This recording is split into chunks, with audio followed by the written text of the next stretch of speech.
بسم اللہ الرحمن الرحیم۔ حصہ غزل کے حوالے سے آج ہم شیخ غلام حمدانی مصفی کی غزل کا آغاز کر رہے ہیں۔ غلام حمدانی مصفی کا مختصر سا تعارف دیکھتے ہیں۔ شیخ غلام حمدانی مصفی کا سن پیدائش ہے 1751 عیسوی، اور ان کی شاعری کے حوالے سے اگر دیکھا جائے تو ان کی غزل دبستان دلی اور دبستان لکھنؤ کا حسین امتزاج ہے۔ یعنی ان کی غزل میں اگر دیکھا جائے تو دبستان دلی کا سوز و گداز بھی ہے، اور دوسری طرف دبستان لکھنؤ کی پیکر تراشی بھی نظر آتی ہے۔ تو اس طرح سے ہم دیکھ سکتے ہیں کہ ان کا جو اسلوب بیان ہے وہ سادہ ہے، سلیس ہے، اس میں دھیما پن بھی ہے، ٹھہراؤ بھی ہے، اور اس کے ساتھ ساتھ یہ صحت زبان میں بہت زیادہ توجہ دیتے ہیں۔ یعنی الفاظ کا انتخاب بہترین طریقے سے کرتے ہیں۔ ان کے اشعار میں ترنم بھی پایا جاتا ہے، اور اس کے ساتھ ساتھ خوبصورت شاعری ان کا بہترین وصف ہے۔ اسی لیے مولانا محمد حسین آزاد نے بہت خوبصورت الفاظ میں خراج تحسین پیش کیا ہے۔ وہ یہ کہتے ہیں کہ یہ اصول فن سے بال برابر بھی سرکتے نہ تھے، اور کلام پر قدرت کامل پائی تھی۔ اس کے علاوہ الفاظ کو اور مضامین کو اس خوبصورتی سے شعر میں کھپاتے تھے کہ جو حق استادی کا ہے وہ ادا ہو جاتا تھا۔ تو آپ دیکھیے کہ کس خوبصورتی سے محمد حسین آزاد نے شیخ غلام حمدانی کو خراج تحسین پیش کیا ہے، اور یہ بڑی بات ہے یہ۔ شیخ غلام حمدانی مصفی کا سن وفات ہے 1844 عیسوی۔ یہ تو تھا مختصر سا تعارف۔ اب ہم اشعار کی طرف چلتے ہیں۔ شعر نمبر 1 ہے ہمارے پاس۔ ناگہے چمن میں جب وہ گل اندام آ گیا، گل کو شکست رنگ کا پیغام آ گیا۔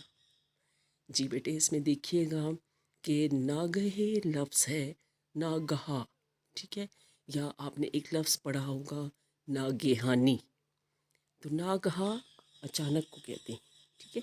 اور اب یہ جو لفظ ہے یہ متروک ہو چکا ہے، یعنی متروک الفاظ میں اس کا شمار ہوتا ہے۔ تو مطلب اس کا ہے اچانک۔ اس کے علاوہ چمن باغ کو کہا جاتا ہے۔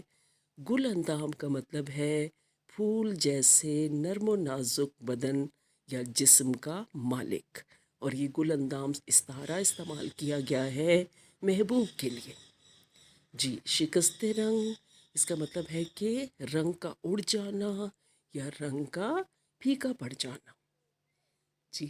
مفہوم دیکھ لیتے ہیں کہ باغ میں پھول اپنے حسن پر فخر کر رہے تھے، غرور کر رہے تھے کہ محبوب کے آ جانے سے صورتحال یکسر بدل گئی۔ مطلب روایتی موضوع بیان کیا گیا ہے اس میں۔ غلام حمدانی اس شعر میں روایتی مضمون یعنی محبوب کے حسن کی تعریف بیان کرتے ہیں، اور کہتے ہیں کہ باغ میں پھول اپنی رنگینی، اپنی بہار دکھا رہے تھے، اس کے ساتھ ساتھ چمن کی رونقیں اپنے عروج پر تھیں، رنگا رنگ پھول کھلے ہوئے تھے اور اپنی خوبصورتی پہ اترا رہے تھے کہ اچانک محبوب باغ میں آیا۔ تو اب محبوب جو ہے وہ تو اس کا حسن و جمال بے مثال ہے، یکتا ہے۔ تو محبوب کے حسن و جمال کو دیکھ کر پھولوں کے رنگ اڑ گئے۔ یعنی اب دیکھیے کہ شاعر نے مبالغے سے کام لیتے ہوئے یہ کہا ہے کہ جیسے ہی محبوب نے باغ میں قدم رکھا تو اس کو دیکھتے ہی پھولوں کے بھی ہوش اڑ گئے، کیونکہ وہ یہ حقیقت جانتے تھے کہ محبوب بے پناہ خوبصورتی کا حامل ہے، اور محبوب کی موجودگی میں کسی بھی شے کی کوئی حیثیت، کوئی حقیقت نہیں ہے۔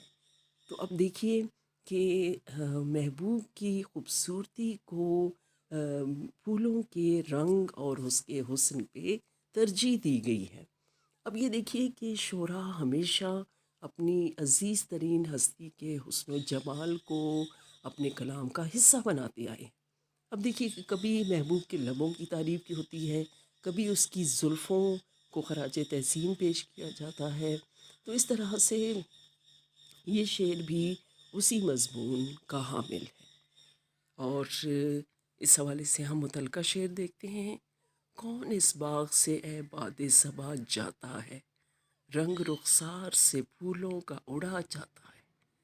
اب یہ دیکھیے کہ محبوب کے حسن و جمال کے حوالے سے ایک طرح سے مبالغے کا بھی انداز اپنایا گیا ہے، اور دوسرے معنوں میں ہم کہہ سکتے ہیں کہ اس میں استعارہ بھی استعمال کیا گیا ہے محبوب کے لیے گل اندام۔ تو اس طرح مختصراً ہم کہہ سکتے ہیں کہ محبوب کے حسن و جمال کو پھولوں کے حسن اور رنگ پہ ترجیح دی گئی ہے۔ شعر نمبر 2 کی طرف چلتے ہیں۔ جی، شعر نمبر 2 ہے ہمارے پاس۔ اٹھا جو صبح خواب سے وہ مست پرخمار، خورشید کف کے بیچ لیے جام آ گیا۔ اب یہاں بھی انتہائی جو ہے مبالغے سے کام لیا گیا ہے۔ آپ یہ کہہ سکتے ہیں کہ شاعر نے اس شعر میں صنعت مبالغہ کا استعمال کیا ہے۔ پہلے معنی دیکھتے ہیں۔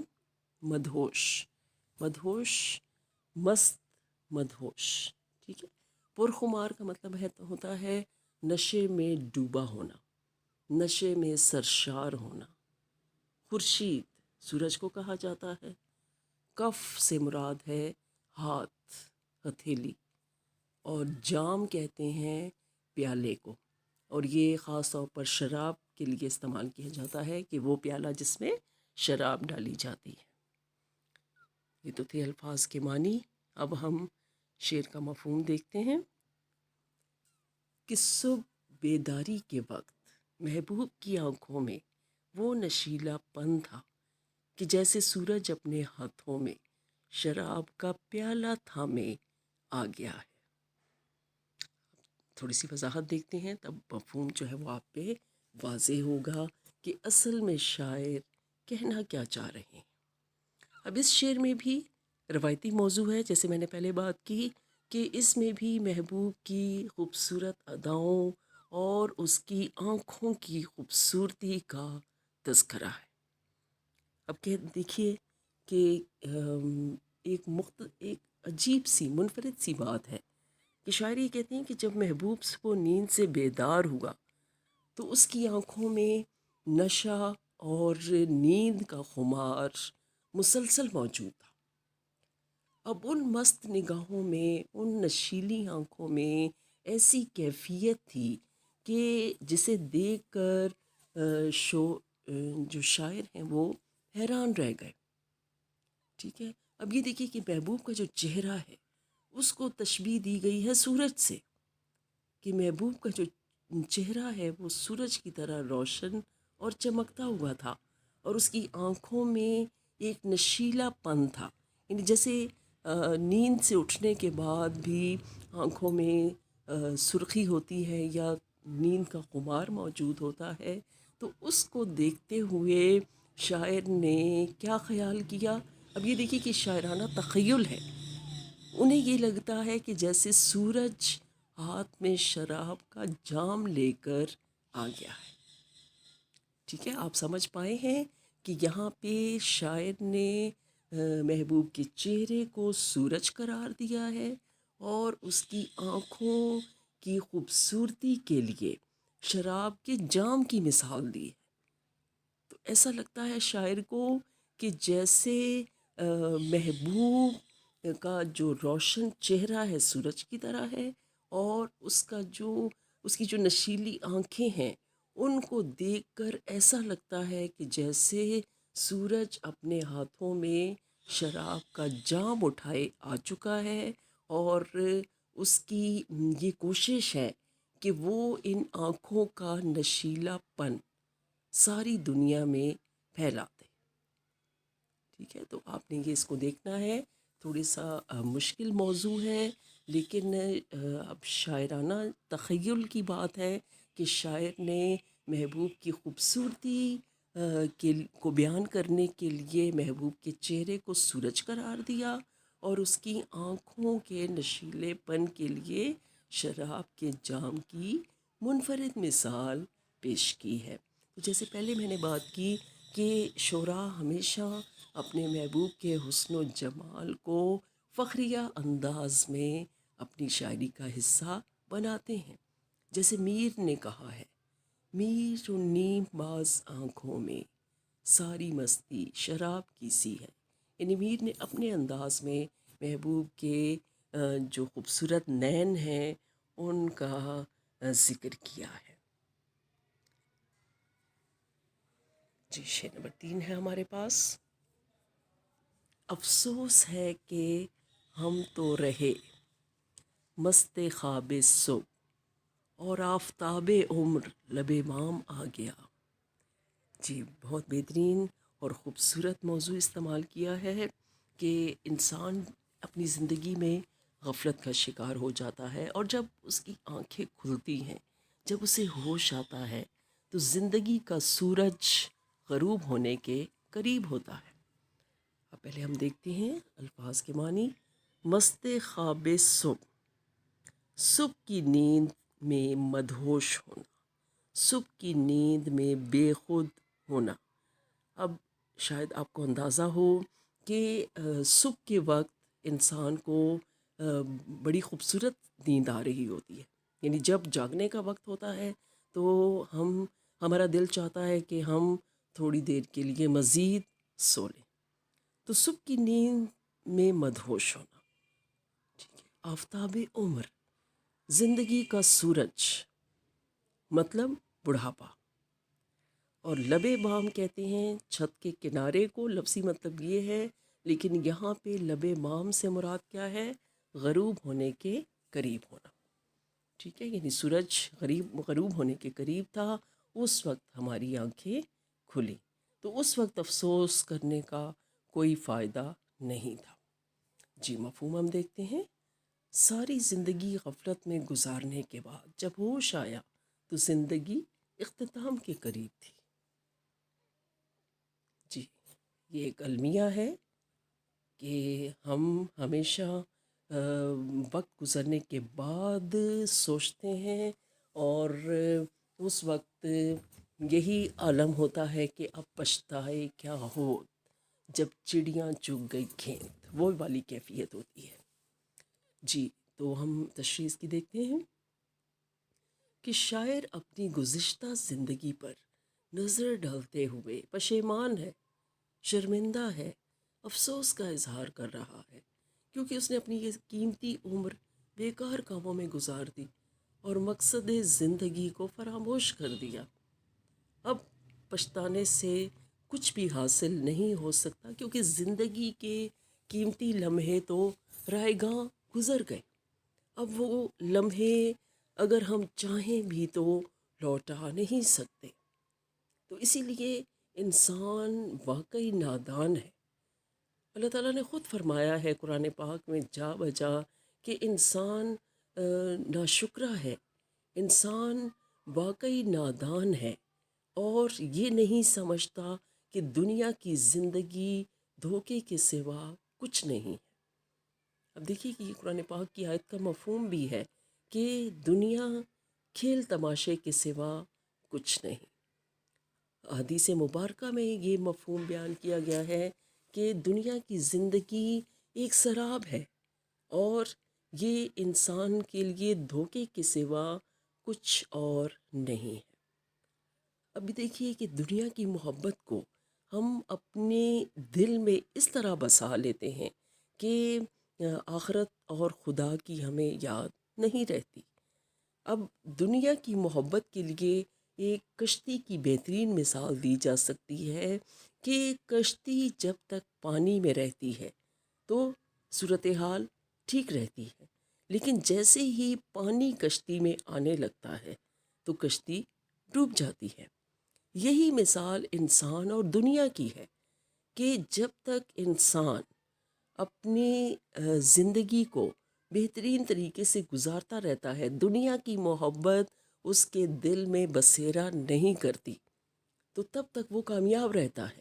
لیکن جیسے ہی دنیا کی محبت میں وہ ڈوبتا ہے تو سمجھیے کہ وہ دنیا اور آخرت دونوں میں ناکامی سے دوچار ہوتا ہے۔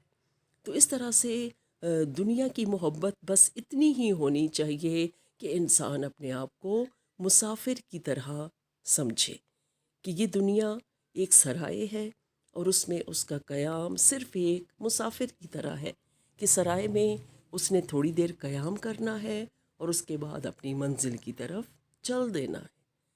تو انسان اگر یہ سوچے تو وہ عقل مندی کا مظاہرہ کرے گا، لیکن اکثریت ہم میں سے اکثریت یہی سوچتی ہے کہ ابھی ہم زندگی پڑی ہے، ٹھیک ہے، ابھی ہماری زندگی بہت طویل ہے تو ہم نیک کام کر لیں گے، لیکن زندگی ناپائیدار ہے، ہمیں نہیں پتہ کہ زندگی کا اختتام کب ہے۔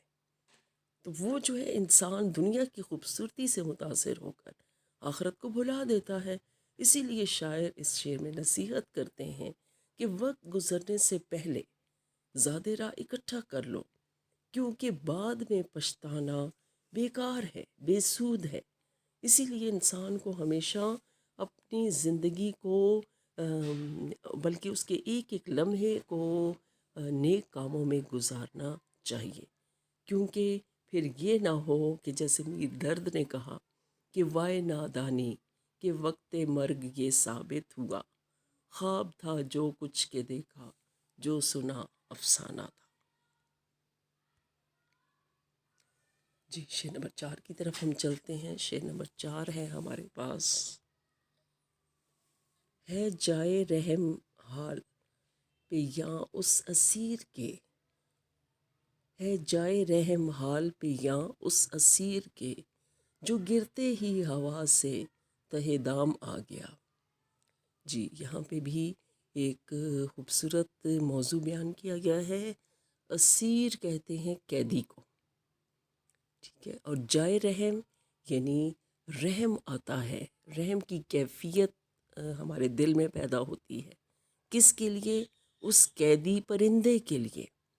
تہ دام، جال میں پھنسنا، ٹھیک ہے، یہاں پہ اپنی بات کو سمجھانے کے لیے شاعر نے ایک پرندے کی مثال پیش کی ہے۔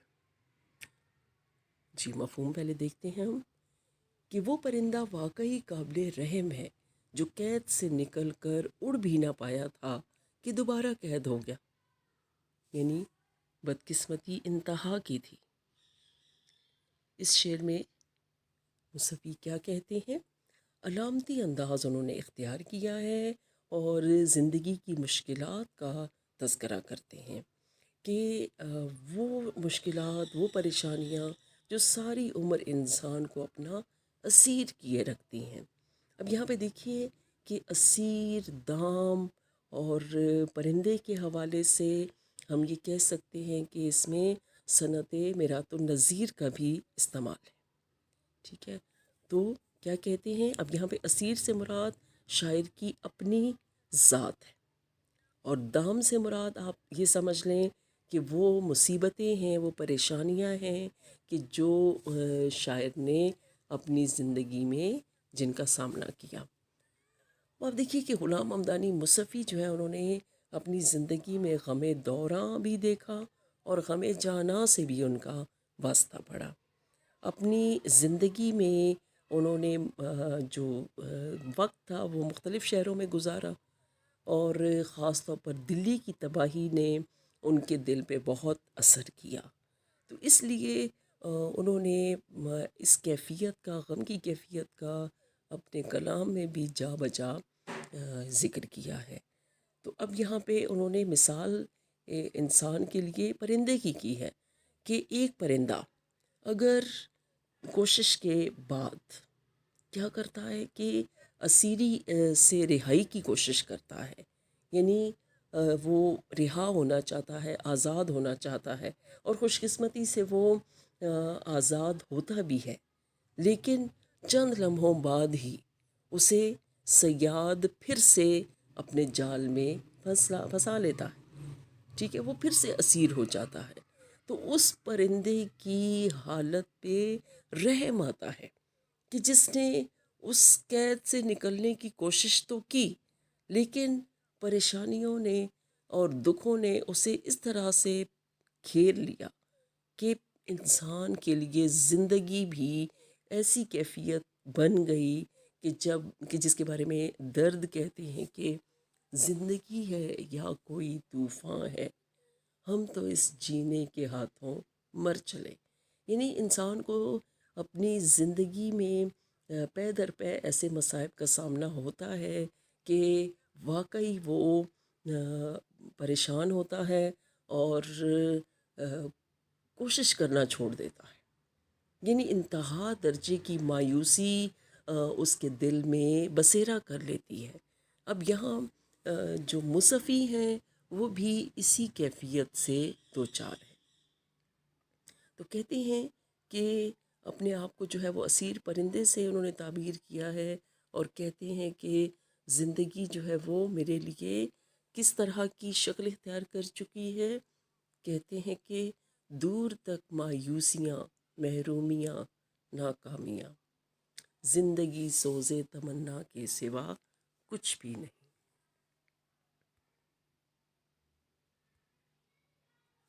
شعر نمبر 5 دیکھتے ہیں ہم۔ جی، سمجھو خدا کے واسطے پیارے برا نہیں، 2 دن اگر کسی کے کوئی کام آ گیا۔ جی، مفہوم دیکھتے ہیں اس کا۔ مختصر زندگی کا بہترین مصرف یہ ہے کہ انسان دوسروں کے کام آئے۔ انسانیت اسی کو کہتے ہیں۔ انسان انسانیت کے دائرے سے تب خارج ہوتا ہے کہ جب وہ خود غرضی کا شکار ہو جاتا ہے اور اسے صرف اپنی ذات کے سوا کچھ دکھائی نہیں دیتا۔ تو یہاں شاعر نے ناصحانہ انداز اپنایا ہے۔ کہتے ہیں کہ زندگی چند روزہ ہے اور کوئی امید لگانے کی بجائے بہتر یہ ہے کہ اس مختصر مہلت کو نیک کاموں میں گزارا جائے تاکہ اللہ تعالیٰ کی رضامندی اور ابدی کامیابی نصیب ہو۔ تو اس طرح سے اگر ہم اپنے ذہن میں یہ سوچتے ہیں کہ ہماری زندگی کا بہترین استعمال یہ ہے کہ ہم دوسروں کے کام آئیں، ہم خدمت خلق کے لیے اپنی ذات کو وقف کریں، تو اس سے بہتر کوئی اور بات نہیں ہو سکتی، کیونکہ زندگی چند روزہ ہے اور اللہ تعالیٰ نے خود فرمایا ہے کہ میں اپنے حقوق تو معاف کر دوں گا، لیکن حقوق العباد کے بارے میں ضرور پوچھ گچھ کروں گا، ضرور پرسش کروں گا۔ تو اس لیے جو لوگ اپنی زندگی دوسروں کے لیے وقف کرتے ہیں تو دنیا و آخرت کی سرخروئی انہی کا مقدر بنتی ہے، اور ایسے ہی لوگ تاریخ کا ایک بہترین حصہ بن جاتے ہیں، ہمیشہ کی زندگی پا لیتے ہیں، اور ایسے ہی لوگ اللہ تعالیٰ کے پسندیدہ بندوں کی صف میں شمار ہوتے ہیں۔ اور اسی لیے کسی شاعر کا کیا خوب کہنا ہے کہ اپنے لیے تو سب ہی جیتے ہیں اس جہاں میں، ہے زندگی کا مقصد اوروں کے کام آنا۔ جی، تو اخلاقی جو ہے وہ سبق دیا ہے اس شعر میں، اور نصیحت کی ہے، بہترین نصیحت کی ہے کہ اگر ہم کسی کی مدد کرتے ہیں تو اللہ تعالیٰ ہماری زندگی کو آسان بنا دیتا ہے۔ مولانا حالی کا کیا خوب کہنا ہے کہ کرو مہربانی تم اہل زمیں پر، خدا مہرباں ہوگا عرش بری پر۔ جی، اگلے شعر کی طرف چلتے ہیں ہم۔ جی، مقطع ہے یہ۔ غلام حمدانی اس میں کیا کہتے ہیں کہ کر قطع کب گیا تیرے کوچے سے مصفی، گر صبح کو گیا وہیں پھر شام آ گیا۔ جی، تو ایک منفرد سا موضوع اس میں بیان کیا ہے۔ قطع کا مطلب ہوتا ہے کاٹنا، ختم کرنا، رابطہ ختم کرنا۔ کوچہ کہتے ہیں گلی کو، محلہ گلی، اور گر اگر کے معنوں میں ہے، ٹھیک ہے۔ اور غلام حمدانی جو ہے وہ اس میں کیا کہتے ہیں، مفہوم ہم دیکھتے ہیں۔